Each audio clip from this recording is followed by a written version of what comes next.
सरकारी नोकरीच्या शोधात असलेल्या विद्यार्थी मित्रांसाठी अत्यंत महत्त्वाचे अपडेट. CISF मार्फत 1124 जागांसाठी भरतीची जाहिरात घोषित करण्यात आलेली आहे.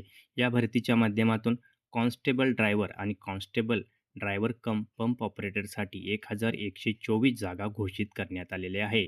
यासाठी लागणारी शैक्षणिक पात्रता आहे 10वी उत्तीर्ण, अवजड वाहन चालक परवाना किंवा हलके वाहन चालक परवाना. इथं प्रवर्गानुसार आपण इथं संपूर्ण जागांची माहिती पाहू शकता. शारीरिक पात्रता आहे उंची 167 सेंटीमीटर, छाती 80 सेंटीमीटर. वयोमर्यादेत जर विचार केला तर आपण 4 मार्च 2025 रोजी 21 ते 27 वर्षे इथं वयोमर्यादा ठेवण्यात आलेली आहे. ॲप्लिकेशन करत असताना ₹100 आपल्याला फी भरायची आहे. आपण SC-ST प्रवर्गातून येत असाल तर कोणत्याही प्रकारची इथं फी भरायची नाही. त्याचबरोबर संपूर्ण माहिती इथं आपण देण्यात आलेली आहे. डिस्क्रिप्शनमध्ये जायचं आहे, लिंकवर क्लिक करायचं आहे आणि संपूर्ण माहिती वाचून आपण 4 मार्च 2025च्या अगोदर ॲप्लिकेशन करायचं आहे. व्हिडिओ आवडल्यास लाईक